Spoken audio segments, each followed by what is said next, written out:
आप देख रहे हैं सिटीजन वॉइस। मैं हूं शब। सिटीजन वॉइस में अब वक्त हो चुका है दिन भर की अहम खबरों का। तो आइए देखते हैं क्या है आज की अहम खबर। भारत की डिजिटल क्रांति ने न केवल देश को बदल दिया बल्कि दुनिया को भी प्रभावित किया है। अंतर्राष्ट्रीय मुद्रा कोष की ताजा रिपोर्ट में भारत के यूपीआई को दुनिया का सबसे रियल टाइम पेमेंट सिस्टम घोषित किया गया है। रिपोर्ट के मुताबिक भारत ने 129.3 बिलियन ट्रांजैक्शन के साथ पूरे विश्व को पीछे छोड़ दिया है। यह आंकड़ा दिखाता है कि भारतीय नागरिक और व्यापारी अब डिजिटल पेमेंट को बड़े पैमाने पर अपनाने लगे हैं।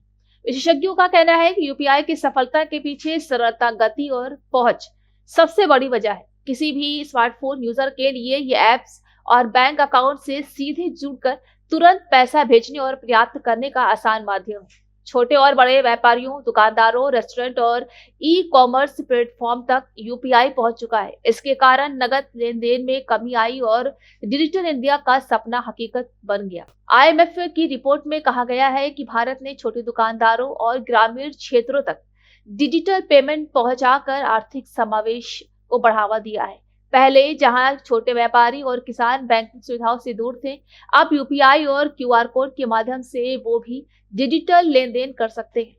इसने न केवल लेन देन को तेज और सुरक्षित बनाया है बल्कि सामाजिक और आर्थिक रूप से लोगों को मुख्य धारा में जोड़ने की मदद की है। विशेषज्ञों का कहना है कि भारत का ये डिजिटल मॉडल दुनिया के अन्य देशों के लिए प्रेरणा का स्रोत बन गया है। कई विकसित और विकासशील देशों के विशेषज्ञ अब भारत के इस डिजिटल पेमेंट सिस्टम को अपने देशों में लागू करने पर विचार कर रहे हैं। भारतीय रिजर्व बैंक और एनपीसीआई की नीतियों और तकनीकी सपोर्ट ने यूपीआई को लगातार सुरक्षित, तेज और यूजर फ्रेंडली बनाए रखा है। कुल मिलाकर भारत ने न सिर्फ अपने नागरिकों को आसान और तेज भुगतान का साधन दिया है बल्कि ग्लोबल डिजिटल पेमेंट लीडर के रूप में अपनी स्थिति भी मजबूत की है। ये पूरी कहानी डिजिटल इंडिया, नवाचार और वित्तीय समावेशन की मिसाल है। भारत की ये उपलब्धि ये दिखाती है कि अगर तकनीक और नीति का सही तालमेल हो सके तो कैसे देश की अर्थव्यवस्था और लोगों की जिंदगी में बड़ा बदलाव लाया जा सकता है। तो यदि आज की अहम खबर, ताजा खबरों के अपडेट के लिए जुड़े रहिए हमारे साथ सिटीजन वॉइस पर। हमारे चैनल को लाइक, शेयर